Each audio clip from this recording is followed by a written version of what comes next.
السلام عليكم ورحمة الله وبركاته. أعوذ بالله من الشيطان الرجيم. بسم الله الرحمن الرحيم. إنما حرم عليكم الميتة والدم ولحم الخنزير وما أهل به لغير الله فمن اضطر غير باغ ولا عاد فلا إثم عليه إن الله غفور رحيم. صدق الله مولانا العظيم. عين الربا لا تقربه صدق رسوله الأمين.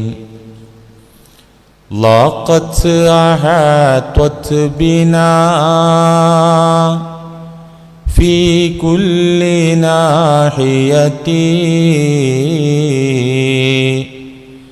وأظلمت جللا والحمد لله.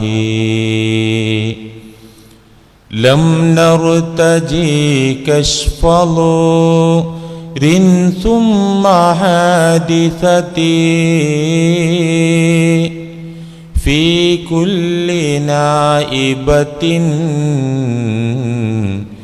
إلا من الله. فاثق به في مليمات الأمور ولا تجعل يقينك يوما غير الله.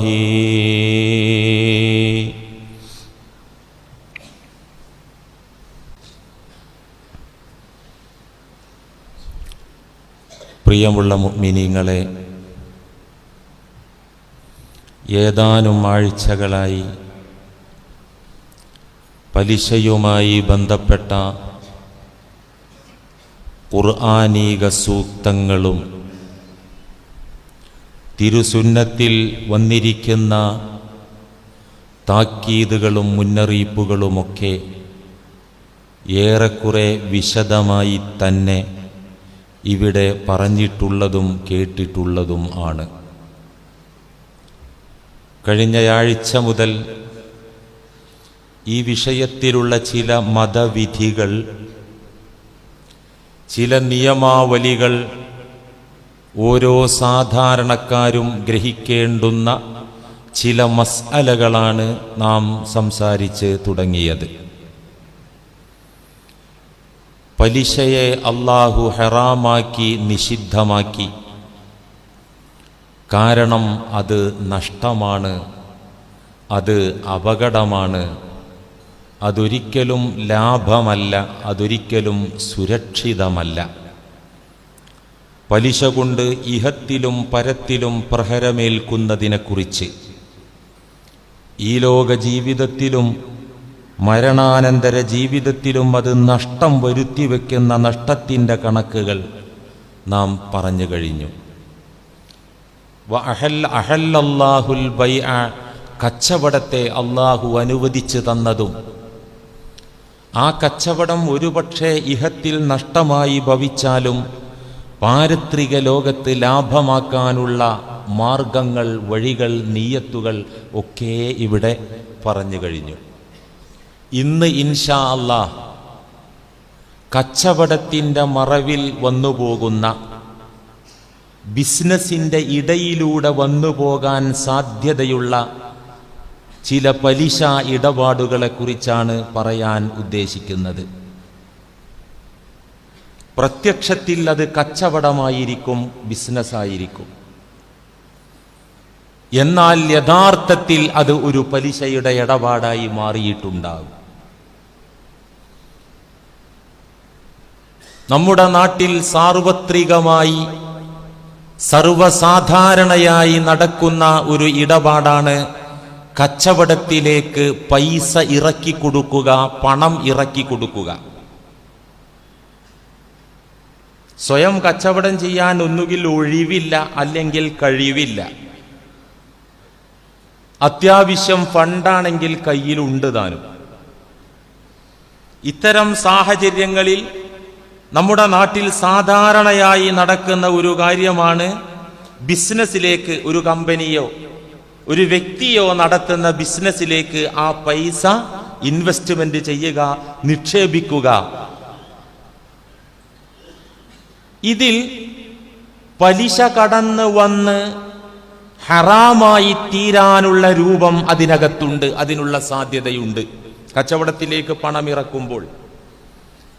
എന്നാൽ ഒരിക്കലും പലിശ വരാത്ത വിധം അള്ളാഹുവും റസൂലും അനുവദിച്ച വിധത്തിലുള്ള പണമിറക്കി കൊടുക്കലും ഉണ്ട്. രണ്ട് രൂപവും സംഭവിക്കും. അത് ഏതാണെന്ന് കൃത്യമായി വ്യക്തമായി നമ്മൾ ഓരോരുത്തരും മനസ്സിലാക്കുക. ഒരു വ്യക്തിക്കോ കമ്പനിക്കോ നാം കച്ചവടത്തിന് വേണ്ടി പൈസ ഇറക്കി കൊടുക്കുമ്പോൾ അവിടത്തെ എഗ്രിമെന്റ് വ്യവസ്ഥ നിശ്ചിത ലാഭം വ്യവസ്ഥ ചെയ്താൽ ഒരു മാസം ഇത്ര രൂപ ലാഭം തരാം, ഒരു വർഷം ഇത്ര രൂപ ലാഭം തരാം എന്നിങ്ങനെ നിർണയിക്കപ്പെട്ട തുക വ്യക്തമാക്കപ്പെട്ട വിധത്തിൽ ഒരു ലാഭം തീരുമാനിക്കപ്പെട്ടാൽ അത് വെറും പലിശയാണ്, കച്ചവടമല്ല. കച്ചവടം അവിടെ നടന്നാലും ശരി, നടന്നില്ലെങ്കിലും ശരി, ലാഭമുണ്ടായാലും ശരി, ഇല്ലെങ്കിലും ശരി, ആ നിർണയിക്കപ്പെട്ട കരാർ എഴുതപ്പെട്ട തുക ഓരോ മാസവും മേടിച്ചെടുക്കുകയാണെങ്കിൽ അതിൻ്റെ പേര് ഇസ്ലാം അനുവദിച്ച ബിസിനസ്, കച്ചവടം എന്നല്ല, അത് വെറും പച്ചപ്പലിശയാണ്. ഉദാഹരണം പറഞ്ഞാൽ മനസ്സിലാവും. ഒരു 10 ലക്ഷം രൂപ, 10 ഉണ്ടാണെന്നില്ല, ഞാൻ 50,000 ആയാലോ, ഉദാഹരണത്തിന് പറയാം. ഒരു 10 ലക്ഷം രൂപ നിങ്ങൾ ഒരു വ്യക്തിക്ക് ബിസിനസ്സിന് ഇറക്കി കൊടുക്കുന്നു, അല്ലെങ്കിൽ ഒരു കമ്പനിക്ക് കൊടുക്കുന്നു. കൊടുക്കുമ്പോൾ എന്താണ് വ്യവസ്ഥ, എന്താണ് എഗ്രിമെന്റ്? ഈ 10 ലക്ഷത്തിന്റെ ലാഭവിഹിതം ഓരോ മാസവും 20,000 രൂപ അല്ലെങ്കിൽ 30,000 രൂപ ഈ തുകയുടെ ലാഭമായിട്ട് പെർ മന്ത് ഓരോ മാസത്തിലും നൽകിക്കൊണ്ടിരിക്കും. അല്ലെങ്കിൽ ഒരു വർഷം പൂർത്തിയാകുമ്പോൾ 2.5 ലക്ഷം രൂപ അല്ലെങ്കിൽ 3 ലക്ഷം രൂപ ഈ 10 ലക്ഷത്തിന് ലാഭം തരാം എന്ന വ്യവസ്ഥയോടെ നിർണിതമായ കണക്ക് നിർണയിക്കപ്പെട്ട ഒരു ലാഭത്തിന്റെ തുക എഗ്രിമെന്റിൽ വെച്ചാൽ അതിന്റെ പേര് പലിശ എന്നാണ്. ചിലപ്പോൾ കച്ചവടം നടക്കുന്നുണ്ടാവും, എന്നാലും പലിശയാണ്. കാരണം അള്ളാഹു അനുവദിച്ച കച്ചവടം എന്ന് പറഞ്ഞാൽ എപ്പോഴും ലാഭയിക്കൊള്ളണമെന്നില്ല, നഷ്ടവും വരാം. ഈ ലാഭം കിട്ടുകയാണെങ്കിൽ തന്നെ എല്ലാ മാസവും 20,000 ആയിരിക്കില്ലല്ലോ ലാഭം. വർഷത്തിൽ 2.5 ലക്ഷവും 3 ലക്ഷവും ആ കണക്ക് പറയപ്പെട്ട അളവിലായിരിക്കില്ലല്ലോ ലാഭം. അത് കച്ചവടത്തിന്റെ മറവിൽ നടക്കുന്ന വ്യക്തവും കൃത്യവുമായ പലിശയാണ്. അതുകൊണ്ട് അത്തരം ഇടപാട് ആരും തന്നെ ചെയ്യാൻ പാടില്ല. ചെയ്താൽ ആ കിട്ടുന്ന ലാഭം ബറക്കത്തുള്ള പണമായിരിക്കില്ല, പലിശയുടെ നാശം പിടിച്ച ധനമായിരിക്കും. എന്നാൽ ബിസിനസ്സിലേക്ക് പണം ഇറക്കി കൊടുക്കുമ്പോൾ പരിശുദ്ധ ദീൻ അനുവദിച്ച ഹലാലായ അനുവദനീയമായ രൂപങ്ങൾ ഉണ്ട്. അതിന് മഹത്തുക്കളായ ഇമാമുകൾ പറഞ്ഞ 2 രൂപങ്ങൾ, ഒന്ന് ഖിറാല്, മറ്റൊന്ന് ശിർക്കത്ത്. ഈ 2 രൂപങ്ങളിലൂടെ വ്യക്തികൾക്കും കമ്പനികൾക്കും ബിസിനസിന് വേണ്ടി പണം ഇറക്കി കൊടുക്കാം, ലാഭം നമുക്ക് വസൂലാക്കാം. ഒന്ന് ഖിറാല്. ഖിറാല് എന്നാൽ അതിന്റെ മലയാളം ലാഭക്കൂറ് കച്ചവടം. ഖിറാൽ എന്ന് പറഞ്ഞാൽ എങ്ങനെയാണ്? ഈ ഉദാഹരണത്തിൽ പറഞ്ഞ 10 ലക്ഷം രൂപ ബിസിനസ്സിലേക്ക് ഇറക്കുമ്പോൾ എഗ്രിമെന്റ് എഴുതുന്നത് എങ്ങനെയാണ്? ലാഭമുണ്ടായാൽ ആ ലാഭത്തിന്റെ 40% അല്ലെങ്കിൽ 50%, അല്ലെങ്കിൽ 60%. വാങ്ങുന്നവനും കൊടുക്കുന്നവനും തൃപ്തിയോടെ തീരുമാനിക്കുന്ന ശതമാനം എത്ര? 90 ആയാലും കുഴപ്പമില്ല, 10 ആയാലും കുഴപ്പമില്ല. രണ്ടുപേർക്കും തൃപ്തിയുള്ള ഒരു ശതമാന കണക്ക് എഗ്രിമെന്റിൽ എഴുതുക തീരുമാനിച്ചിട്ട്. മാസം 1-ാം തീയതിയാകുമ്പോൾ കണക്ക് നോക്കും. ആ എഗ്രിമെന്റിൽ പറഞ്ഞ ശതമാനം ലാഭവിഹിതത്തിൽ നിന്ന് വാങ്ങാം. അല്ലെങ്കിൽ ഒരു വർഷം തികയുമ്പോൾ കണക്ക് നോക്കുക. എഗ്രിമെന്റിൽ തീരുമാനിക്കപ്പെട്ട ശതമാനം എത്ര ലാഭമുണ്ട്, ആ ലാഭം മേടിക്കുന്നതിനും കൊടുക്കുന്നതിനും ഒരു കുഴപ്പമില്ല. കാരണം അത് ബിസിനസിന്റെ ലാഭത്തിന്റെ വിഹിതമാണ്. ഒരു മാസം കൂട്ടി നോക്കുമ്പോൾ ലാഭമില്ല എന്ന് മാത്രമല്ല, മൂലധനത്തിന്റെ 20% നഷ്ടപ്പെട്ടു പോയിട്ടുണ്ട്. കച്ചവടത്തിൽ അങ്ങനെ നടക്കാം. 10 ലക്ഷം കൊടുത്തു ഒരു കടക്ക്, കമ്പനിക്ക്, വ്യക്തിക്ക്. ഒരു വർഷം കഴിഞ്ഞ് കൂട്ടി നോക്കുമ്പോ മൂലധനത്തിൽ നിന്ന് തന്നെ 2-3 ലക്ഷം പോയിട്ടുണ്ട്. ആ സമയത്ത് മേടിച്ചാള് പറഞ്ഞു നമ്മുടെ കച്ചവടം നഷ്ടത്തിലാണ് എന്ന് പറയുമ്പോ എനിക്കതറിയേണ്ട കാര്യമില്ല. ലാഭമില്ലെങ്കിൽ കുഴപ്പമൊന്നുമില്ല, പക്ഷെ 10 ഞാൻ തന്ന 10 അതെനിക്ക് കിട്ടണം. പറ്റൂല. ലാഭത്തിലും നഷ്ടത്തിലും പങ്കാളിയാകുന്ന പാർട്ട്ണർഷിപ്പ്, അതാണ് ഖിറാള്, ലാഭക്കൂറ് കച്ചവടം. ലാഭമുണ്ടോ മേടിക്കാം, നഷ്ടാണോ എത്രയാണോ ശതമാനം നിർണയിക്കപ്പെട്ടത് തത്തുല്യമായ നഷ്ടം സഹിക്കാൻ ഇദ്ദേഹം തയ്യാറാകുമ്പോൾ ആ രീതി ഇസ്ലാം അനുവദിച്ചതാണ്. അതുപോലെ മറ്റൊന്നാണ് ശിർക്കത്ത്, പങ്കുകച്ചവടം. രണ്ടാളും പൈസ ഇറക്കി, രണ്ടാളും പണിയെടുക്കുന്നു. അവിടെയും ഈ നിബന്ധന, രണ്ടുപേരും തീരുമാനിക്കുന്ന ലാഭത്തിന്റെ ശതമാനം, നഷ്ടത്തിന്റെ ശതമാനം പങ്കിട്ടെടുക്കുമെന്ന വ്യവസ്ഥയിലാണെങ്കിൽ ശിർക്കത്തും അനുവദനീയമാണ്. ഇതിപ്പോ വ്യാപകമായിട്ടുണ്ട്. ജ്വല്ലറിക്ക് പൈസ കൊടുക്കുക, ഓരോ മാസം 1 ലക്ഷത്തിന് 1000 വെച്ചുണ്ടാവും. പിന്നെ കൊല്ലം പൂർത്തിയാവുമ്പോൾ കണക്കൂട്ടിയിട്ട് വേറെയും തരും. അപ്പൊ ആ കണക്കൂട്ടിയിട്ട് വേറെയും തരും എന്നുള്ള ട്രാപ്പിൽ വീഴും. എങ്ങനെ 1 ലക്ഷത്തിന് 1000 അങ്ങനെ നിർബന്ധമായിട്ട് ഉറപ്പിച്ച് എങ്ങനെയാണ് തരാൻ പറ്റുക? അവർക്ക് കച്ചവടം ഉണ്ടാകാം, ഇല്ലാതിരിക്കാം. അങ്ങനെ നിർണയിക്കപ്പെട്ട ഒരു തുക തരുന്ന ഇടപാട് അത് പലിശയാകുന്നു. ഇതെല്ലാവരും ശ്രദ്ധിക്കാം. എന്നാൽ ഇസ്ലാം അനുവദിച്ച രൂപത്തിൽ എത്രയാണോ ലാഭം അതിന്റെ ഇത്ര ശതമാനം എന്നുള്ള എഗ്രിമെന്റിൽ കിട്ടുന്നത് നമുക്ക് മേടിക്കാം. അത് ഹലാലായ പരിശുദ്ധമായ ധനമാണ്, കുഴപ്പമില്ല. ഈ വിഷയം പറഞ്ഞു തുടങ്ങിയപ്പോ പലരും ഉന്നയിച്ച ഒരു ചോദ്യം, ചോദിച്ച ഒരു സംശയം, അടവിന് ചരക്കുകൾ, വസ്തുക്കൾ വാങ്ങിക്കാൻ പാടുണ്ടോ? അടവിന് ഫോണ് വാങ്ങുക, അടവിന് വണ്ടി വാങ്ങിക്കുക, അടവിന് വീട് വാങ്ങിക്കുക. വീടൊന്നല്ല, നെയ്റ്റി. നമ്മുടെ സഹോദരിമാര്, ചില ഇത്തമാര് സഹോദരിമാര് വീട്ടിലൊക്കെ വന്നിട്ട് 500 രൂപന്റെ നെയ്റ്റി 50 രൂപ ആഴ്ചക്ക് കൊടുക്കുന്ന, ഇങ്ങനെ അടവിന് വാങ്ങിക്കാൻ പറ്റുമോ എന്നൊരു ചോദ്യം പലരും എന്നോട് ചോദിച്ചു.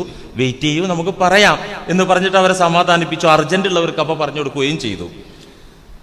അടവിന് സാധനങ്ങൾ വാങ്ങിക്കുമ്പോഴും ശരിയായ രൂപവുമുണ്ട്, തെറ്റായ രൂപവുമുണ്ട്. ശരിയായ രൂപം ഏതാണ്? തവണ സംഖ്യയും അവധിക്കാലവും നിർണയിച്ചുകൊണ്ട് ഏതൊരു ചരക്കും അടവിന് വിൽക്കാവുന്നതാണ്, വാങ്ങിക്കാവുന്നതാണ്. ശ്രദ്ധിക്കണേ, വസ്തുവിന്റെ ചരക്കിന്റെ വിലയും അടവ് തവണ സംഖ്യയും കാലാവധിയും നിർണയിച്ചുകൊണ്ട് അടവിന് സാധനം വിൽക്കാം, മേടിക്കാം, ഒരു കുഴപ്പമില്ല. ഉദാഹരണം, 20,000 രൂപയുടെ ഒരു മൊബൈൽ ഫോൺ 20,000 കട ഉടമ പറഞ്ഞു ഇതിന്റെ വില 20,000 രൂപയാണ്. 10 മാസം കൊണ്ട് ഓരോ മാസവും 2,000 രൂപ നിരക്കിൽ അടച്ച് 10 മാസം കൊണ്ട് പൈസ തന്നാൽ മതി. അല്ലെങ്കിൽ പറഞ്ഞു ഓരോ മാസവും 1000 രൂപ വെച്ചടച്ച് 20 മാസം കൊണ്ട് 20,000 രൂപ തന്നാൽ മതി. എന്നാൽ റൊക്കം അഡ്വാൻസ് ആയിട്ട് ഇപ്പോൾ തന്നെ ഫുൾ കാശ് തരികയാണെങ്കിൽ 15,000 മതി. ഇപ്പൊ കടയിൽ നിന്ന് നിങ്ങൾ കാശ് തന്നാണ് ഈ ഫോണ് കൊണ്ടുപോകുന്നതെങ്കിൽ 15,000 രൂപക്ക് തരാം. 10 മാസം കൊണ്ടോ 20 മാസം കൊണ്ടോ തവണകളായി അടച്ചാണ് നിങ്ങൾ ഇതിന്റെ വില നൽകുന്നതെങ്കിൽ എനിക്ക് 20,000 കിട്ടണം എന്ന് പറഞ്ഞാൽ ഒരു തെറ്റും അതിലില്ല, ഒരു കുഴപ്പമില്ല. കാരണം എന്തുകൊണ്ട്? മഹാന്മാരായ ഫുഖഹാ ശാഫിഈ മദ്ഹബിലെ പ്രഗത്ഭരായ മുഫ്തിമാരായ ഇമാമുമാർ ഇമാം റംലിയെപ്പോലെ, ഇബ്നു ഹജറുൽ ഹൈതമി റഹിമഹുല്ലയെ പോലത്തെ മഹാന്മാരായ ഇമാമുകൾ ഫിഖ്ഹിന്റെ കിതാബിൽ രേഖപ്പെടുത്തി വെച്ചതായി കാണാം. ഹാലായ സമനുമിസ്ലും മുഅജ്ജലായ സമനുമിസ്ലും തുല്യമാകൽ കച്ചവടത്തിൽ നിർബന്ധമില്ല. എന്ന് വെച്ചാൽ ഒരു വസ്തുവിന്റെ റൊക്കം വിലയും അവധി പറഞ്ഞുള്ള വിലയും ഈക്വലാകൽ, തുല്യമാകൽ കച്ചവടത്തിൽ നിർബന്ധമില്ല. റെഡിയായിട്ട് കാശ് കിട്ടിയാൽ കുറച്ച് കുറക്കാം. നീണ്ട കാലാവധി പറഞ്ഞിട്ട് ചിരി കിട്ടുകയാണ്, ഇച്ചിരി കൂട്ടിയിട്ട് വിൽക്കുക, ഒരു കുഴപ്പമില്ല. ഹാലായ സമന മിസിൽ റൊക്കം പൈസ തരുമ്പോഴുള്ള തുക, മുഅജ്ജലായ സമന മിസിൽ അവധി നിർണയിക്കപ്പെട്ട വില, ഇത് രണ്ടും രണ്ട് തരത്തിലാകാം. ഇപ്പോൾ എന്റെ ചരക്കിന് ഫുൾ കാശ് തന്നാൽ ഇത്ര മതി, ഇത്ര കാലം കൊണ്ട് അടച്ചു തീർക്കുകയാണെങ്കിൽ അത്ര വേണം എന്ന് കട ഉടമയ്ക്ക്, ചരക്കിന്റെ മുതലാളിക്ക് കണ്ടീഷൻ പറഞ്ഞാൽ ഒരു കുഴപ്പവും തെറ്റും അതിൽ ഇല്ല. പാവപ്പെട്ട ചില സഹോദരിമാര് പർദ്ദ കൊണ്ട്, നെയ്റ്റി കൊണ്ട്, സാരി കൊണ്ട് നടക്കും. കമ്പോളത്തിൽ ചിലപ്പോ വസ്ത്രത്തിന് 400 ഉണ്ടാവുള്ളൂ, 500 ആയിരിക്കും കൊടുക്കണേ. 10 തവണയായിട്ട് 50 രൂപ വെച്ചാൽ മേടിക്കണത്. ഈ പോകുന്നതിനൊരു സർവീസ് ചാർജ് ഉണ്ടാവില്ലേ? അതിനകത്തൊരു ക്രൂരതയോ അക്രമോ ചൂഷണോ ഒന്നുമില്ല. പക്ഷെ ഇവിടെ ഒരു കാര്യം ശ്രദ്ധിക്കാണ്ട്, എല്ലാ അടവും ശരിയാവില്ല. ഇപ്പൊ നമ്മൾ ഈ പറഞ്ഞ രൂപത്തിലേ ശരിയാവുള്ളൂ. ഇവിടെ 2 കാര്യങ്ങൾ ശ്രദ്ധിക്കണം. ഒന്ന് തുക കൃത്യമായിരിക്കണം. ഈ മൊബൈൽ ഫോണിന്റെ വില 20,000 ആണ്. അവധിക്കാലവും കൃത്യമായിരിക്കണം. ഒന്നുകിൽ 10 മാസം അല്ലെങ്കിൽ 20 മാസം. നേരെ മറിച്ച് ഈ ഫോൺ ഇപ്പം മേടിച്ചാൽ 15,000, 1 മാസം കൊണ്ട് പൈസ തന്നാൽ 16,000, 2 മാസം കൊണ്ട് തന്നാൽ 17,000, 3 മാസം കൊണ്ടാണെങ്കിൽ 18,000, 2 കൊല്ലം കൊണ്ടാണെങ്കിൽ 30,000. അത് പറ്റൂല. അത് ഫാസിദായ ബൈഅൻ. ചരക്കിനൊരു വില നിർണയിക്കണമല്ലോ. ഇപ്പൊ തന്ന അത്ര, അന്ന് തന്ന അത്ര എന്നിത്യാദി ഒരു ലെവലില്ലാത്ത, കൃത്യമല്ലാത്ത വില നിർണയം ഫാസിദായ തെറ്റായ കച്ചവട രീതിയാണ്. അതുപോലെ തന്നെ നിർണയിക്കപ്പെട്ടു 10 മാസം കൊണ്ട് 2,000 വെച്ച്, 20 മാസം കൊണ്ട് 1,000 വെച്ച്. ബൈ ചാൻസിന് വല്ല കാരണങ്ങളാലും തവണ അടക്കൽ ഡിലേ ആയാൽ, ഓരോ മാസവും പൈസ തരാൻ സാധിക്കാതെ വന്നാൽ ഫൈൻ ചുമത്താനും പാടുള്ളതല്ല. ഇസ്ലാം അവിടെ പറയുന്നത് സാധിക്കാതെ ഒരാൾക്ക് അല്ലെങ്കിൽ എങ്ങോട്ടോ പോയ കാരണത്താൽ 1-2 മാസം തെറ്റിയാൽ അവന് ഇളവ് കൊടുക്കാനും സാവകാശം കൊടുക്കാനും ദീന് പറയുന്നത്. ഫൈൻ ചുമത്താൻ പാടുള്ളതല്ല. ഈ നിബന്ധനകൾ പാലിച്ചുകൊണ്ട് അടവിന് ചരക്കുകൾ, വസ്തുവകകൾ മേടിക്കാവുന്നതാണ്. പക്ഷേ ഇന്ന് നമ്മുടെ ബാങ്കിങ് സംവിധാനത്തിൽ ചില കുഴപ്പങ്ങളുണ്ട്. ഈ രൂപത്തിലല്ല വരുന്നത്. നമ്മളൊരു വാഹനം മേടിക്കുമ്പോൾ വാഹന കമ്പനിക്ക് മുൻകൂറായി ബാങ്ക് പൈസ കൊടുക്കുകയാണ് നമുക്ക് വേണ്ടി. എങ്ങനെ പൈസ കൊടുക്കുന്നത്? പലിശക്കാണ് ആ എഗ്രിമെന്റ്. ഇത്ര രൂപ ഇൻട്രസ്റ്റ്, ഇത്ര രൂപ പലിശ വേണം, നിങ്ങൾ ഇച്ചിരി അടച്ചാൽ മതി, ബാങ്കിന് ഞങ്ങൾക്ക് പലിശ സഹിതം വേണം. കാലം വൈകിയാൽ, അടവ് തെറ്റിയാൽ പലിശ പിഴപ്പലിശയായി ഫൈനായിട്ടൊക്കെ വരും. ഇവിടെ അപകടമുണ്ട്, ഇവിടെ പലിശയുണ്ട്, ഇവിടെ ഹറാം കടന്നു വരുന്നുണ്ട്. ഇസ്ലാം അനുവദിച്ച അടവ് എന്ന് പറഞ്ഞാല് ആർക്കും അത് അങ്ങനെ ഒരു വകുപ്പ് അതിനകത്തുണ്ട്. വളരെ കൃത്യമായി ചരക്കിന്റെ വില പറയാം. അത് കാലം നീണ്ടാലും കുറഞ്ഞാലും. ഈ മൊബൈൽ ഫോണ് 20,000 രൂപക്കാണ് നിനക്ക് വിൽക്കുന്നത്. ഇപ്പൊ കാശിരാണെങ്കിൽ 15 മതി. നീ 10 മാസം കൊണ്ട് തരികയാണെങ്കിൽ 20 വേണം, 20 മാസം കൊണ്ട് തരികയാണെങ്കിൽ 20 വേണം. എഗ്രിമെന്റായി. അങ്ങനെ ഇത് അടവ് തുടങ്ങിയപ്പോൾ പെട്ടെന്ന് കാശ് ഫുള്ളായപ്പോൾ ആണ് കൊണ്ടുപോയി കൊടുത്തു. ഇനി എനിക്ക് 15-ന് തരണം എന്ന് പറഞ്ഞാൽ അങ്ങനെ വാശിരിക്കാൻ പറ്റൂല. 20 മാസം കൊണ്ട് കൊടുക്കാൻ പറ്റാതെ 3 കൊല്ലത്തേക്ക് നീണ്ടാലേ 21,000 എന്ന് പറയാനും പറ്റില്ല. ഈ കാര്യം ശ്രദ്ധിച്ചുകൊണ്ട് ഇത് കൈകാര്യം ചെയ്യാവുന്നതാണ്. പക്ഷേ നമ്മുടെ നാട്ടിൽ നിലവിലുള്ള, ഞാൻ പറഞ്ഞല്ലോ, ബാങ്കിലുള്ള അടവ് സംവിധാനം തവണകളായി അടച്ചുകൊണ്ട് സാധനങ്ങൾ വസൂലാക്കുന്ന രീതിയിൽ പലിശ കടന്നു വരുന്നുണ്ട്. ഇസ്ലാമിക ശരീഅത്ത് പറഞ്ഞ ഈ രൂപത്തിൽ ഒരു വ്യക്തിക്കോ മുതലാളിക്കോ അങ്ങനെ കച്ചവടം ചെയ്യാം. അതിന് യാതൊരു കുഴപ്പമില്ല. അതിനകത്ത് ചൂഷണവും ഇല്ല. ഇനി ശ്രദ്ധിക്കാനുള്ള മറ്റൊരു കാര്യം,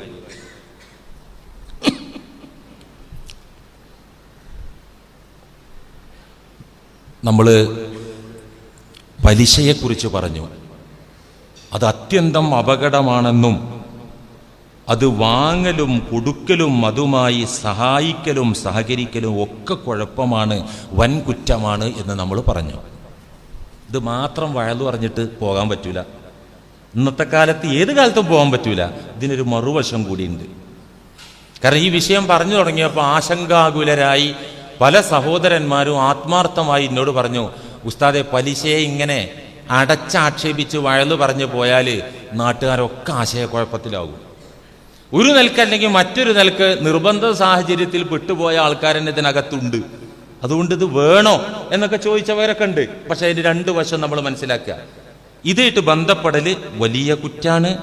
ഡയറക്റ്റ് ആയിട്ടാണെങ്കിലും ഇൻഡയറക്റ്റ് ആയിട്ടാണെങ്കിലും ഒക്കെ കുറ്റമാണ്. പക്ഷേ ഒരാൾക്ക് നിവൃത്തിയില്ല, നിർബന്ധിത സാഹചര്യം വന്നിരിക്കുന്നു. പലിശക്ക് പണമെടുക്കലല്ലാത്ത ഒരു ഓപ്ഷൻ, ഒരു മാർഗം, ഒരു വഴി മുന്നിലില്ലാതെ ഒരാൾ ലോക്കായാൽ, നിർബന്ധിതനായി കഴിഞ്ഞാൽ എന്താണ് അവിടത്തെ വിധി? മഹാന്മാരായ കർമ്മശാസ്ത്ര പണ്ഡിതന്മാർ, ഇമാമുകൾ, ആഗോള മുസ്ലിം ഉലമാക്കൾ, മുഫ്തിമാർ ഈ വിഷയത്തിൽ ഫത്വ പറഞ്ഞിട്ടുണ്ട്. ഖുർആന്റെ ഹദീസിന്റെ അടിസ്ഥാനത്തിൽ മനുഷ്യരുടെ ആവശ്യങ്ങൾ 3 രൂപത്തിലാണ് ഉള്ളത്. 3 രൂപത്തിലാണ് മനുഷ്യന്മാരുടെ ആവശ്യങ്ങൾ. ഒന്ന് അടിസ്ഥാന ആവശ്യങ്ങൾ, അത്യാവശ്യ കാര്യങ്ങൾ, അനിവാര്യമായ കാര്യങ്ങൾ.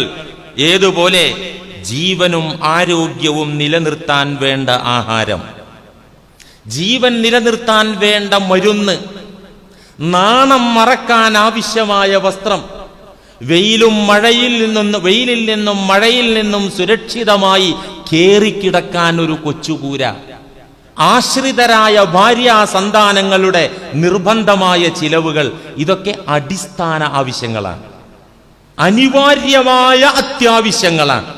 ഇതിന്, ഈ പറയപ്പെട്ട കാര്യങ്ങൾക്ക് കയ്യിൽ പണം ഇല്ല. ഹലാലായ നിലക്ക് ആരോടെങ്കിലും കടം ചോദിച്ച് മേടിക്കാൻ ശ്രമിച്ചാൽ കിട്ടാനും ഇല്ല. ഈ അടിസ്ഥാന ആവശ്യങ്ങൾക്ക് കയ്യിൽ പണമില്ല. വേറൊരാളോട് അനുവദിക്കപ്പെട്ട രൂപത്തിൽ സ്വതക്ക ചോദിച്ചു, ഫ്രീ ചോദിച്ചു, സഹായിക്കോ ചോദിച്ചു, സഹായിച്ചില്ല. കടം തരുമെന്ന് ചോദിച്ചു, കൊടുത്തില്ല. എങ്കിൽ ഇത്തരം അടിസ്ഥാന ആവശ്യങ്ങൾക്ക്, അനിവാര്യമായ കാര്യങ്ങൾക്ക് പലിശക്കാണെങ്കിലും പണമെടുത്തുകൊണ്ട് ആ കാര്യം നിർവഹിക്കേണ്ടതാണ്. മക്കളുടെ ചികിത്സ, ഭക്ഷണം, നാണം മറക്കാനുള്ള അത്യാവശ്യ വസ്ത്രങ്ങൾ, കേറിക്കിടക്കാൻ ഒരു ചെറിയ കൂര എന്നിത്യാദി കാര്യങ്ങൾക്ക് ഒരു പോംവഴിയും ഇല്ലെങ്കിൽ പലിശക്ക് പണമെടുത്താണെങ്കിലും ഇത്തരം അടിസ്ഥാന കാര്യങ്ങൾ ചെയ്യേണ്ടതാണ്. സംഗതി പലിശയാണെങ്കിലും പലിശ അല്ലാതാവോ? അങ്ങനെ ചെയ്താൽ പലിശ അല്ലാതാവോ? അല്ലാതാവില്ല, പലിശ തന്നെയാണ്. പക്ഷേ കുറ്റത്തിൽ ഇളവുണ്ട്. കുറ്റത്തിൽ നിന്ന് രക്ഷ കിട്ടും, ശിക്ഷയിൽ നിന്ന് ഇളവ് കിട്ടും. ഇതില്ലാതപ്പം മൊയ്ലിയർ ഇങ്ങനെ വയലു പറയാണ്, ഒരു ചങ്ങാതിയുടെ കുട്ടി ഹോസ്പിറ്റലിലാണ്, ഹോസ്പിറ്റലിൽ നിന്ന് ബില്ല് വന്നിരിക്കുകയാണ്, സർജറിക്ക് തിയേറ്ററിക്കാണ് കയറ്റണം എന്നുണ്ടെങ്കിൽ ഇപ്പം 50,000 അടക്കണം. 50,000 പോയിട്ട് ആ സാധുവിന്റെ കയ്യിൽ 50 രൂപ ഇല്ല. വിളിച്ചു, അവിടെ നിന്ന് നിപ്പാലോ വിളിച്ചു, പല വാതിലും മുട്ടിയൊക്കെ, ഒരു കുട്ടി എന്തായില്ല, കടും കൊടുത്തില്ല, സഹായിച്ചില്ല. അവസാനം നാട്ടില് ഒരു അണ്ണാച്ചി വട്ടിക്കാരുണ്ട്, ഗതി കെട്ടിട്ട് 50,000 വാങ്ങി. ഞാൻ പറയാം, ഹെറോമോണ് കെട്ടോ, വിറപ്പിച്ചാണ് വയലറിഞ്ഞുകൊണ്ട് വല്ല കാര്യമുണ്ടോ? ആ വിറപ്പിച്ചുള്ള വയലുകൊണ്ട് കാര്യം ഉണ്ടാവില്ല. അവിടെ അയാളല്ല കുറ്റവാളിയാകുക, അയാൾ പലരും വിളിച്ചല്ലോ, സാമ്പത്തിക ശേഷിയുള്ള ആളുകളെ, അവർ കൊടുത്തില്ലല്ലോ, അവര് കുറ്റവാളിയാവും. ഈ സാധു കുറ്റവാളി ആവൂല. നമ്മുടെ കിതാബുകളിൽ ഇതൊക്കെ രേഖപ്പെടുത്തി വെച്ചിട്ടുണ്ട്. ഇപ്പൊ പലർക്കും ആശ്വാസം, വല്ലാതെ ആശ്വാസം കൊള്ളരുത്, ഒരു നേരിയ ആശ്വാസത്തിൽ ഇരുന്നോ, ഇത് ഫുള്ള് പറഞ്ഞു കഴിഞ്ഞിട്ട് റിലാക്സ് ആയാൽ മതി. ഫതുഹുൽ മുഈൻ കിതാബിൽ നമ്മുടെ കേരളക്കാർക്ക് സുപരിചിതമായ ശാഫിഈ മദ്ഹബിലെ പ്രസിദ്ധമായ കർമ്മശാസ്ത്ര കിതാബാണ് ഫതുഹുൽ മുഈൻ, സൈനുദ്ദീൻ മഖ്ദൂം തങ്ങളുടെ കിതാബ്. അതിനകത്തുണ്ട് വയന്തഫിഉൽ ഇസ്മു ലില്ലറൂറത്തി, വയന്തഫിഉൽ ഇസ്മു ലില്ലറൂറത്തി, ഗതിയില്ലാത്ത സാഹചര്യങ്ങളിൽ, നിർബന്ധിത ഘട്ടങ്ങളിൽ ഹറാമാണെങ്കിലും പലിശയുമായി ഇടപെട്ടാൽ കുറ്റം ഒഴിവാകും, ശിക്ഷയിൽ നിന്ന് ഇളവ് കിട്ടും, ഒഴിവ് കിട്ടും. നിർബന്ധിത സാഹചര്യത്തിൽ കുറ്റത്തിൽ നിന്ന് ഇളവ് കിട്ടും. കുറ്റം കുറ്റം തന്നെയാണ്, പലിശ പലിശ തന്നെയാണ്, പക്ഷെ ഇയാൾക്ക് ഇളവ് കിട്ടും. മഹാനായ ഇബ്നു ഹജറുൽ ഹൈതമി, നമ്മുടെ ശാഫിഈ മദ്ഹബിലൊക്കെ ഫത്വക്കും മതവിധിക്കും എല്ലാവരും അദ്ദേഹത്തിന്റെ ഫത്വയാണ് തേടാറുള്ളത്. ആരാണ്? ഇബ്നു ഹജറുൽ ഹൈതമി റഹിമഹുല്ല. തുഹ്ഫത്തുൽ മുഹ്താജ് എന്ന വിശ്വപ്രസിദ്ധമായ ശാഫിഈ ഫിഖ്ഹ് കിതാബ് 10 വാള്യങ്ങളുള്ള കിതാബാണ്. അതിന്റെ മുസന്നിഫ് രചയിതാവാണ് ഇബ്നു ഹജറുൽ ഹൈതമി റഹിമഹുല്ല.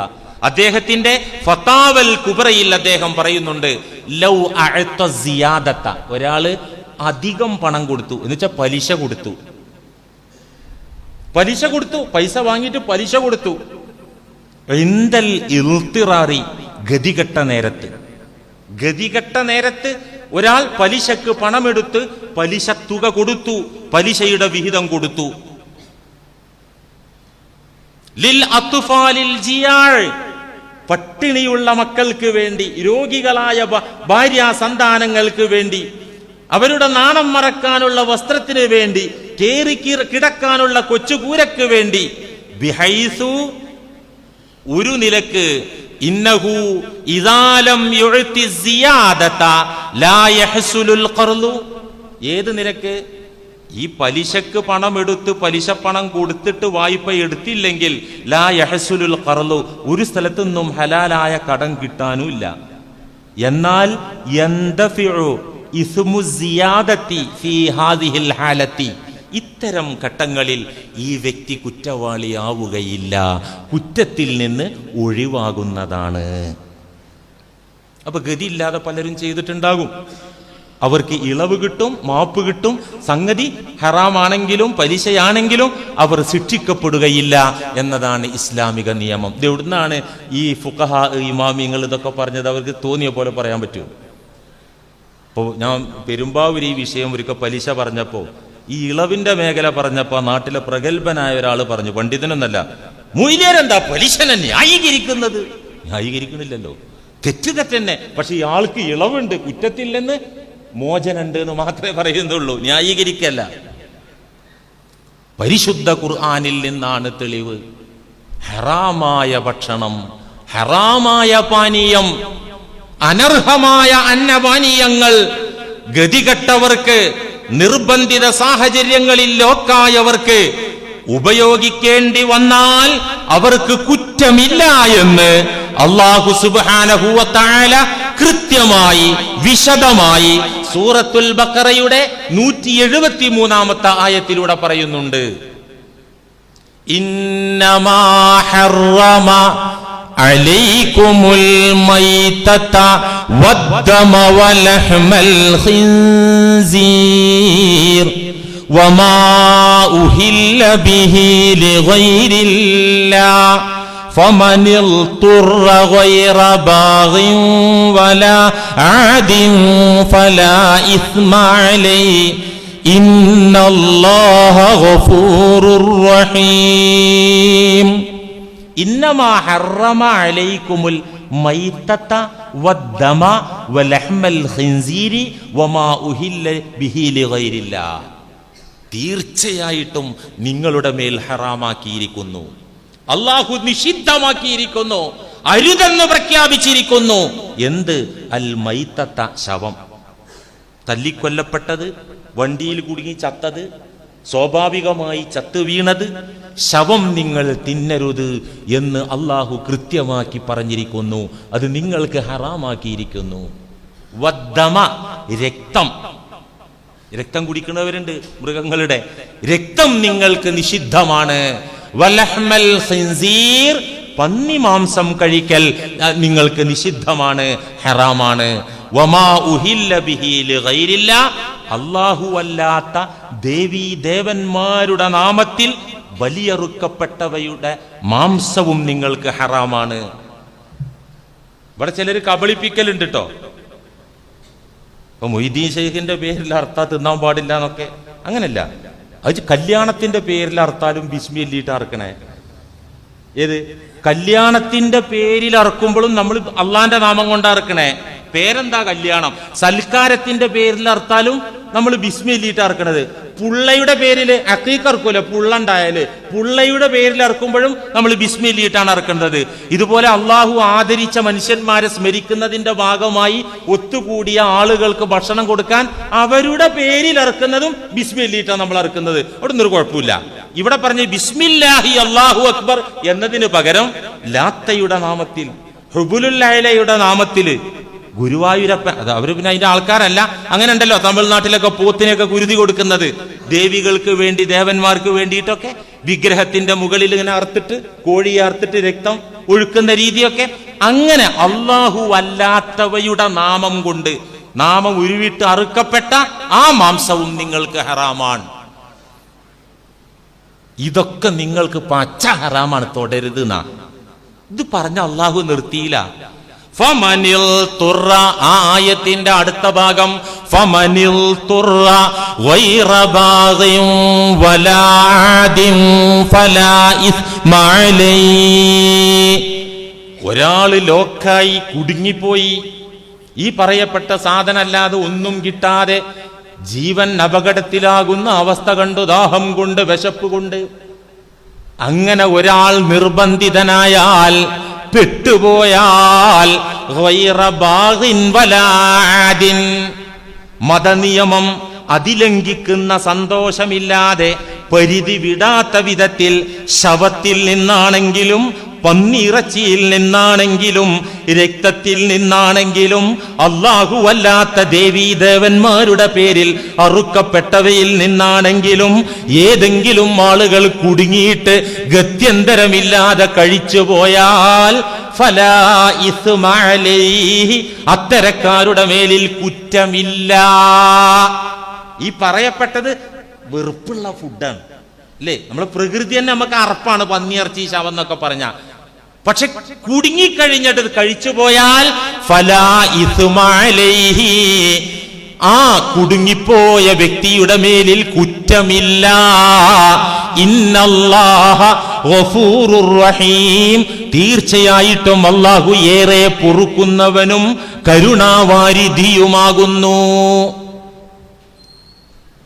ആശ്വാസമായി, എന്നാലും കുടുങ്ങിയ പലിശക്ക് പൈസ വാങ്ങാലോന്ന്. പക്ഷെ ഇവിടെ 3 നിബന്ധന അള്ളാഹ് ഖുർആനിൽ ഇവിടെ പറഞ്ഞു. ഈ 3 നിബന്ധന ഒക്കണം കേട്ടോ, എന്നാലേ പറ്റുള്ളൂ. ഒന്നെന്താ?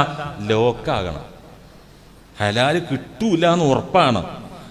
അവനെന്ന് വിളിച്ചു, ഇനിയിപ്പ അതിനിങ്ങനെ കടം ചോദിച്ച് നടക്കാനൊന്നും ആവൂല. ഇവിടെ അണ്ണാച്ചി ഉണ്ടല്ലോ വട്ടിക്കാരൻ, നേരെ വട്ടിക്കാരൻ്റെ പറ്റൂല. അപ്പൊ ലോക്കായിട്ടില്ലല്ലോ, ലോക്കാകണം. ലോക്കാവൂല്ലേ എന്നുള്ളത് ഇന്ന് റിലീസാകാൻ വേണ്ടിയിട്ട് ഒരു ശ്രമം നടത്തണ്ടേ? ഈ ശ്രമം ഒന്നും നടത്താതെ ഇറങ്ങാൻ പാടില്ല. ഇതെന്താ ഇത് പറയുമ്പോ പേടിക്കണം. ഈ വഴല് കേട്ടിട്ട് ആ ആശ്വാസത്തിൽ പുറത്തു പോയിട്ട് ഇന്ന് തന്നെ പോയിട്ട് മേടിക്കും പലരും, അതിൽ കുറ്റി എനിക്ക് കിട്ടുമല്ലോ. അപ്പൊ നമ്പർ 1, 3 നിബന്ധനയാണ് അള്ളാഹു ഇവിടെ പറഞ്ഞത് ഈ ആയത്തില്. കുടുങ്ങിയിട്ട് പലിശ വാങ്ങുകയാണെങ്കിലും ശവം തിന്നുകയാണെങ്കിലും 3 നിബന്ധന. നമ്പർ 1, ആള് ലോക്കാകണം, മറ്റു ഓപ്ഷൻ ഇല്ലാതെ ലോക്കാകണം. ഹലാല് കിട്ടാനില്ല ഉറപ്പാണ്. എനിക്കാണെങ്കിലോ ഇപ്പൊ വേണം, കാരണം പുള്ളനെ അവിടെ ആശുപത്രി കയറ്റിക്കുക, സർജറി ഇപ്പൊ ചെയ്തില്ലെങ്കിൽ അപകട കുഞ്ഞിന്റെ. ഈ നിലക്ക് ഹലാല് കിട്ടാതെ സമയം ഇല്ലാത്ത വിധത്തിൽ ലോക്കാകണം 1. രണ്ടാമത്തേത് ഗൈറ ബാഗിൻ എന്നാണ് അള്ളാഹു പറഞ്ഞത്. ഈ മതനിയമം ലംഘിക്കുന്നിടത്തൊരാശ്വാസം. പന്നിയിറച്ചി ഇങ്ങനെ അലുവ മുറിച്ച മാതിരി മണ്ണൂർ ഭാഗത്തൊക്കെ ഇങ്ങനെ വെക്കുമ്പോ ഒരു പീസ് തിന്നു വെക്കാൻ ഒരു ആശ ഉണ്ടായിരുന്നു. ഇപ്പൊ ചാൻസ് ഏതായാലും കിട്ടി, വേറെ ഫുഡൊന്നും അത് പറ്റൂല. അത് റാഹത്തോടു കൂടെ ഒരിക്കലും പറ്റൂല. മതനിയമം അതിലംഘിക്കുന്നതിൽ ആശ്വാസം ഉണ്ടാവാൻ പാടില്ല. പഠിച്ചോനെ ഞാൻ ഇപ്പൊ ഈ പലിശ മേടിക്കണേ അല്ലെങ്കിൽ ഈ പന്നിയിറച്ചി മേടിക്കണേ ഒരു ഗതി ഇല്ലായിട്ടാണല്ലോ എന്നുള്ള വിഷമത്തോടു കൂടെ വേണം. ഗൈറ ബാഗിൻ, മതനിയമം അതിലംഘിക്കുന്നിടത്ത് ആശ്വാസം കാണാൻ പാടില്ല. 3ാമത്തെ നിബന്ധന വല ആദിൻ, പരിധി വിടാൻ പാടില്ല. അങ്ങനെ ഇപ്പൊ കുടുങ്ങിയ സ്ഥിതിക്ക് ഇപ്പൊ ഒരു വീട്, ഒരു ചെറിയ വീട്, 2 ചെറിയ ബെഡ്റൂമും ഒരു കുഞ്ഞു കിച്ചനും ഒരു ചെറിയ സിറ്റ് ഔട്ട്, ഒറ്റ ബാത്റൂമും. ഇതിനിപ്പോ മേടിക്കാന്നപ്പോ മനസ്സിലായി. മേടിക്കുമ്പോ പിന്നെ എന്താ ഒരു കാര്യം ചെയ്യാം, മുറ്റൊന്നാണ് ചെറിയ കോലത്തിൽ ഇന്റർലോക്ക് ചെയ്യാൻ, അതിനും കൂടിയാണ് പലിശക്ക് പൈസ എടുക്കുക. ഒന്നുകൂടെ താഴ്ഭാഗത്ത് കുറഞ്ഞ മാർബിൾ അല്ലെങ്കിൽ ടൈലൊക്കെ ഒന്ന് ഇടാൻ വേണ്ടിയിട്ട് അത് പറ്റൂല. വലാ ആദിൻ, ആ അത്യാവശ്യത്തിന്റെ പരിധിയുടെ അളവിൽ മേടിക്കാം. അത് അളവ് തെറ്റാൻ പാടില്ല, പരിധി വിടാൻ പാടില്ല. വലാ ആദിൻ, പരിധി വിട്ട് കടക്കാൻ പാടില്ല. അനിവാര്യമായ നിർബന്ധിത സാഹചര്യത്തിൽ അത്യാവശ്യമായ ഒരു അളവുണ്ടല്ലോ, ആ അളവിൽ ഒതുങ്ങിക്കൂടി മേടിക്കണം, അല്ലെങ്കിൽ അത് തെറ്റാകും. ഈ 3 നിബന്ധനകൾ പാലിച്ചുകൊണ്ട് വേറെ വഴിയില്ലെങ്കിൽ ഇത്തരം സാഹചര്യത്തിൽ പലിശക്കാണെങ്കിലും പൈസ എടുത്തിട്ട് ആ കാര്യം നടത്താം. അപ്പോ മഹാന്മാരായ പണ്ഡിതന്മാർ മനുഷ്യന്റെ ആവശ്യം 3 തരത്തിലാണ് അവർ വിഭജിച്ച് പറഞ്ഞത്. 1 അടിസ്ഥാന അനിവാര്യ ആവശ്യങ്ങൾ, 2 ആവശ്യങ്ങൾ സൗകര്യങ്ങൾ, AC, ഫാന്, യാത്ര ചെയ്യാനൊരു വാഹനം, ഇതൊക്കെ ആവശ്യങ്ങളാണ്. എന്നാൽ അടിസ്ഥാന ആവശ്യങ്ങളാണോ? ഇല്ലാതെ ജീവിച്ചൂടെ? തീർച്ചയായിട്ടും ജീവിക്കാം, തീർച്ചയായിട്ടും ജീവിക്കുക. അതൊക്കെ സൗകര്യങ്ങളാണ്, ആവശ്യങ്ങളാണ്. ഇവയ്ക്ക് വേണ്ടി പലിശക്ക് പണമെടുക്കൽ നിരുപാധികം ഹറാമാണ്. സൗകര്യപ്പെടുത്താൻ വേണ്ടി പലിശക്ക് പണമെടുത്ത് ആ സാധനം മേടിക്കൽ നിരുപാധികം ഹറാമാണ്. 3ാമത്തെ ആവശ്യം, അത് ആവശ്യമല്ല, അനാവശ്യമാണ്, ആർഭാടമാണ്, ധൂർത്താണ്. എങ്ങനെ? മഞ്ഞ കല്യാണം കഴിക്കണം. ഇപ്പൊ എല്ലായിടത്തും മഞ്ഞ കല്യാണം. കാസർഗോട്ട് നിന്ന് വണ്ടി കയറിയതാ ഈ മഞ്ഞ കല്യാണം. മൂവാറ്റുപുഴ ഇപ്പൊ അത് എത്തിയിട്ടുണ്ട്. കല്യാണത്തിന്റെ തലേ ദിവസം അതിന് എത്ര രൂപ വരും മൊത്തം? എല്ലാ സെറ്റിങ്സും ഗാനമേളയും മണ്ണാങ്കട്ടിയൊക്കെ പാടെ കൂടിയിട്ട് ഒരു 3 ലക്ഷം വരും. ഈ പഹയന്റെ കയ്യിൽ ആ പെൺകുട്ടിനെ ഇറക്കി വിടാനുള്ള ഫണ്ടില്ല. അതെന്നെ ലക്കോട്ട് മേടിച്ച് ആളുകളുടെ സഹായം പറ്റിയിട്ടാണ് ഈ പഹയൻ കല്യാണം നടത്തണേ. എന്നിട്ട് മഞ്ഞ കല്യാണത്തിന് പലിശക്ക് പൈസ മേടിക്കുക, പച്ച ഹറാമാണ്. പലിശയുമായി ഇടപെട്ട ഹറാമുണ്ടാകും, ധൂർത്തടിച്ച ഹറാമുണ്ടാകും, സൂക്ഷിക്കുക. അപ്പൊ 3 തരത്തിലാണ് മനുഷ്യന്റെ ആവശ്യങ്ങൾ കിടക്കുന്നത്. അടിസ്ഥാന ആവശ്യം ഓക്കെ, അവിടെ ആകാം. ആവശ്യങ്ങൾ സൗകര്യങ്ങൾ അവിടെ പോലും പാടില്ല. ധൂർത്തടിക്കാനും അനാവശ്യ മേഖലകളിലേക്കും ഒരിക്കലും പലിശക്ക് പണമെടുക്കാൻ പാടുള്ളതല്ല.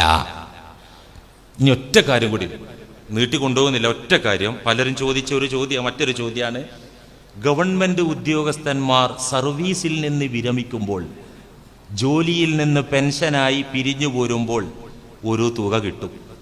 അത് ഇദ്ദേഹത്തിന്റെ സാലറിയിൽ നിന്ന് പിടിച്ച തുകയുടെ പുറമെ അതിന്റെ പലിശ സഹിതമാണ് തിരിച്ചു കിട്ടുക. ഇദ്ദേഹത്തിന് അവകാശപ്പെട്ട പിടുത്ത സംഖ്യ അതൊക്കെ, പക്ഷെ അതിന്റെ ഇൻട്രസ്റ്റ് സഹിതമാണ് തിരിച്ചു കിട്ടുക. ആ പലിശ പണം എന്തു ചെയ്യണം, എന്തു ചെയ്യാൻ പാടില്ല? പലരും ചോദിക്കുന്ന ചോദ്യം. അതുപോലെ നിർബന്ധിത സാഹചര്യത്തിൽ ബാങ്കിൽ നിക്ഷേപിച്ച തുകയുടെ ഇൻട്രസ്റ്റ്, അപ്പോ പലിശ കിട്ടാൻ വേണ്ടി നിക്ഷേപിച്ചതല്ല, ഈ രാജ്യത്തിന്റെ നിയമം പാലിക്കാൻ വേണ്ടി ചിലപ്പോ വേണ്ടി വരും. ഇപ്പൊ പള്ളിയുടെ പൈസ തന്നെ ഒരു വ്യക്തിയുടെ കയ്യിൽ വെക്കാതിരിക്കാൻ വേണ്ടി നമ്മൾ പള്ളിയുടെ പൈസ പോലും ബാങ്കിലാണ് സുരക്ഷയ്ക്ക് വേണ്ടി ഈ രാജ്യത്തിന്റെ നിയമം പാലിക്കുന്നതിന്റെ ഭാഗമായിട്ട് കൊണ്ടുപോയിട്ടത്. ഇത്തരം നിർബന്ധിത സാഹചര്യത്തിൽ ബാങ്കുകളിൽ നിക്ഷേപിക്കുന്ന തുകയുടെ പലിശ, അതുപോലെ ഗവൺമെന്റ് ഉദ്യോഗസ്ഥന്മാർ സർവീസിൽ നിന്ന് വിരമിക്കുമ്പോൾ തിരിച്ചു കിട്ടുന്ന പലിശ, ഇതെന്ത് ചെയ്യണം? മഹാന്മാരായ പണ്ഡിതന്മാർ, ആഗോള ഇസ്ലാമിക മുഫ്തിമാർ ഈ വിഷയത്തിൽ പുറപ്പെടുവിച്ച ഫത്വ, അത് മേടിക്കാതിരിക്കരുത്, നിർബന്ധമായിട്ട് വാങ്ങണം. നിർബന്ധമായിട്ടും ഈ ഉദ്യോഗസ്ഥൻ പിരിഞ്ഞു പോരുമ്പോൾ കിട്ടുന്ന പലിശ നിർബന്ധമായിട്ടും മേടിക്കണം. നിർബന്ധിത സാഹചര്യത്തിൽ ബാങ്കിലിട്ട പണത്തിന്റെ പലിശ തുക നിർബന്ധമായിട്ടും മേടിക്കണം. മേടിച്ചിട്ട് വണ്ടി മേടിക്കാൻ പാടില്ല, വീട് നന്നാക്കാൻ പാടില്ല, ഫുഡിന് ഉപയോഗിക്കാൻ പാടില്ല, വസ്ത്രത്തിന് ഉപയോഗിക്കാൻ പാടില്ല, ഒരു പാവപ്പെട്ട രോഗിക്ക് മരുന്നിന് കൊടുക്കാനും പാടില്ല, അവൻ ആഹാരത്തിന് കൊടുക്കാനും പാടില്ല. പിന്നെ എന്ത് ചെയ്യണം? സമൂഹത്തിന്റെ പൊതുകാര്യങ്ങൾക്ക് ഉപയോഗപ്പെടുത്താം. റോഡ്, തോട്, പൊതു ശൗചാലയം എന്നിത്യാദി കാര്യങ്ങൾക്കൊക്കെ, പൊതുവായ കാര്യങ്ങൾക്ക് ആ തുക ഉപയോഗപ്പെടുത്താം. ഇനിയൊരു വ്യക്തിക്ക് കൊടുക്കുകയാണെങ്കിൽ എങ്ങനെ കൊടുക്കാം?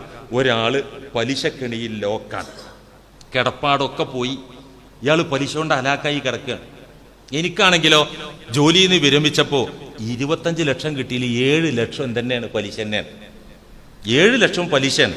ഞാൻ ഇവനെ വിളിച്ചിട്ട് പറയാ, എടാ പഹയ, നീ ചെയ്ത പണി നല്ലതൊന്നല്ല, എന്നിട്ട് ഇപ്പൊ എത്ര അടച്ചാൽ നിന്റെ ഈ വീടൊന്നും റിലീസായി കിട്ടും? ഒരു 6 ലക്ഷം അടച്ചാൽ റിലീസാവും. എന്നാല് അതിനൊരു ഫണ്ട് ഉണ്ട്, ഇങ്ങനെയുള്ള ഫണ്ടാ, പലിശ ഫണ്ട് എന്റെ കയ്യിലുള്ളതാ, ആ കുഴിയിലേക്ക് ഇട്ടിട്ട് രക്ഷപ്പെട്ട തൗബ ചെയ്തോ. ഇത് ഞാൻ പലിശ ഇടപാടിനെ പ്രോത്സാഹിപ്പിക്കല്ല, അങ്ങനെയും പറയണം കേട്ടോ. ഇല്ലെങ്കിൽ എന്താ അറിയോ, ഉള്ള ആളുകളൊക്കെ ഇതിന് പലിശക്ക് മറ്റൊരു വിധത്തിൽ പ്രോത്സാഹനം നൽകുന്ന സിസ്റ്റായി പോവല്ലോ. നിനക്ക് തൗബ ചെയ്യാൻ, ഇതിൽ നിന്ന് രക്ഷപ്പെടാൻ വേണ്ടിയിട്ട് ഞാനൊരു അവസരം ഒരുക്കി തരാം, സഹായിച്ചു തരാം. എനിക്ക് കിട്ടിയ പലിശ തുക നീ ആ പലിശക്കുഴിയിൽ നിക്ഷേപിച്ച് തൗബ ചെയ്ത് മടങ്ങിക്കോളൂ എന്ന് പറഞ്ഞിട്ട് കൊടുക്കാം, വ്യക്തിക്ക് കൊടുക്കാം. പലിശക്കെണിയിൽ അകപ്പെട്ട വ്യക്തിയുടെ പലിശക്കടം വീട്ടാൻ തനിക്ക് കിട്ടിയ ഈ പലിശ പണം ഉപയോഗപ്പെടുത്താം എന്നല്ലാതെ പലരും ചോദിക്കലുണ്ട്, പാവങ്ങൾക്ക് മരുന്നിന് കൊടുത്തൂടെ? തനിക്ക് മരുന്നിന് പറ്റാത്തത്, തനിക്ക് സ്വന്തം ആഹാരത്തിന് പറ്റാത്തത് പാവങ്ങൾക്കും കൊടുക്കാൻ പാടില്ല. അവർക്ക് പരിശുദ്ധമായി തന്നെ കൊടുക്കണം, ഹലാലായ തന്നെ കൊടുക്കണം. ഇത്തരം സംഖ്യകൾ കൊടുക്കാൻ പാടുള്ളതല്ല. പൊതുവായ കാര്യങ്ങൾക്ക് കൊടുക്കാം. വ്യക്തികൾക്ക് കൊടുക്കുകയാണെങ്കിൽ പലിശക്കടം വീട്ടാൻ കൊടുക്കാവുന്നതാണ്. ഒരു കാരണവശാലും അത് വാങ്ങിക്കാതിരിക്കരുത്. വാങ്ങിക്കൽ നിർബന്ധം. ബാങ്കിൽ നിന്നാണെങ്കിലും എവിടുന്നാണെങ്കിലും അത് മേടിക്കൽ നിർബന്ധമാണ്. എന്തുകൊണ്ട്? നമ്മൾ മേടിച്ചില്ലെങ്കിൽ അത് ചൂഷണത്തിനും ക്രൂരതക്കും വീണ്ടും പലിശയെ ഡെവലപ്മെന്റ് ചെയ്യാനും അത് സഹായകമാകും. എൻ്റെ അധീനത്തിൽ വന്ന ഒരു പലിശപ്പണം ആ പലിശയുടെ മേഖലയിൽ നിന്ന് അതിനെ മാറ്റി സമൂഹത്തിന് ഗുണകരമായൊരു മേഖലയിലേക്ക് മാറ്റാൻ എനിക്ക് കഴിവും സ്വാതന്ത്ര്യവും ഉണ്ടായിരിക്കെ ഞാനത് വെറുതെ വിട്ടാൽ അത് വീണ്ടും ക്രൂരതയ്ക്ക് വേണ്ടി, പലിശയ്ക്ക് വേണ്ടി ഉപയോഗപ്പെടുത്തപ്പെടും. അതിൽ നമ്മൾ കുറ്റവാളിയാവും. അതുകൊണ്ട് എൻ്റെ അക്കൗണ്ടിൽ വന്ന പലിശപ്പണം വീണ്ടും പലിശയായി വളരാതിരിക്കാൻ, മറ്റുള്ളവരെ ചൂഷണം ചെയ്യാൻ ഉപയോഗപ്പെടുത്താതിരിക്കാൻ ഞാനത് മേടിച്ചിട്ട് ആ മേഖലയിൽ നിന്ന് മാറ്റണം. നിങ്ങൾക്കറിയോ, അറബ് തമ്പുരാക്കന്മാർ, അറബ് കോടീശ്വരന്മാർ സ്വിസ് ബാങ്കിൽ നിക്ഷേപിച്ച തുകയുടെ പലിശ മാത്രം മതി ഇസ്രായേൽ എന്ന ജൂതരാജ്യത്തിന് തടിച്ചു കൊഴുക്കാനും പാവപ്പെട്ട പലസ്തീൻ മക്കളെ കൊന്നു തീർക്കാൻ വേണ്ട ആയുധം മേടിക്കാനും. ഇസ്രായേലിന് ഏത് തുക മതി? ഏത് ഫണ്ട് മതി? സ്വിസ് ബാങ്കിൽ അറബ് രാജാക്കന്മാർ നിക്ഷേപിച്ച തുകയുടെ പലിശ മാത്രം കിട്ടിയാൽ മതി അവർക്ക്. അപ്പോഴാണ് ആഗോള മുഫ്തിമാർ ഉണർന്നത്. പല അറബികളും പറഞ്ഞു, അറബ് അമീറന്മാരും പറഞ്ഞു, ഇൻട്രസ്റ്റ് വേണ്ടായിരുന്നു. അപ്പൊ ഇങ്ങോട്ടാ ഈ ഫണ്ട് പോകുന്നത്? സ്വിസ് ബാങ്ക് എന്ന് പറയുന്നത് ജൂത സൃഷ്ടിയാണ്. ഹിറ്റ്ലറുടെ നാസി പടയിൽ നിന്ന് രക്ഷപ്പെടാൻ വേണ്ടി വെസ്റ്റ് ബാങ്കിൽ ജർമ്മനിയിലെ ജൂത മുതലാളിമാർ അടിത്തറയിട്ട് വളർത്തിയതാണ് സ്വിസ് ബാങ്ക്. ഈ സ്വിസ് ബാങ്കിനെ ലോക ബാങ്കാക്കി ഉയർത്തിക്കൊണ്ടുവന്നതും ജൂതായിസമാണ്. ആപേക്ഷികമായി സുരക്ഷിതത്വവും സ്വകാര്യതയും ലോക ബാങ്കായ സ്വിസ് ബാങ്കിൽ ഉള്ളതുകൊണ്ട് അറബ് തമ്പുരാക്കന്മാർ, രാജാക്കന്മാരൊക്കെ സ്വിസ് ബാങ്കിലാണ് പണം നിക്ഷേപിക്കുന്നത്. ഇവരെല്ലാരും കൂടി തീരുമാനിച്ചു, ഞങ്ങൾക്ക് പലിശ ഹറാമാണ്, ഞങ്ങൾക്ക് വേണ്ടാന്ന് പറഞ്ഞാൽ അത് നമ്മളെ കൊല്ലാൻ ആയുധമുണ്ടാക്കാനാണ് ഉപയോഗപ്പെടുത്തുക. അതുകൊണ്ട് മേടിക്കണം, മേടിച്ചിട്ട് നല്ല റൂട്ടിലൂടെ തിരിച്ചുവിടണം എന്ന് ആഗോള പണ്ഡിതന്മാരുടെ ഫത്വയുണ്ട്. ഇൻഷാ അല്ലാഹ് ഇതുമായി ബന്ധപ്പെട്ട പെട്ടെന്ന് പറഞ്ഞു തീർത്താൻ ഈ ചിരി ഇടുങ്ങിയ സമയമാണല്ലോ നമ്മുടെ മുന്നിലുള്ളത്. സംശയമുള്ളവർക്ക് നേരിട്ട് സമീപിച്ച് സംശയം തീർക്കാവുന്നതാണ്. ഇതുമായി ബന്ധപ്പെട്ട ഒരു ഉപസംഹാരം അടുത്ത ആഴ്ച, പലിശ ഇസ്ലാമിക വീക്ഷണത്തിൽ എന്നതിൻ്റെ ഒരു ഫിനിഷിങ് മാത്രം അടുത്ത ആഴ്ച പറഞ്ഞുകൊണ്ട് മറ്റു വിഷയങ്ങളിലേക്ക് നമുക്ക് കടന്നു ചെല്ലാം. അള്ളാഹു അനുവദിച്ച വിധത്തിൽ ഇടപാടുകൾ നടത്താൻ, അള്ളാഹു ഇഷ്ടപ്പെട്ട വിധത്തിൽ കച്ചവടം ചെയ്യാൻ അള്ളാഹു നമ്മയൊക്കെ സഹായിക്കുമാറാകട്ടെ.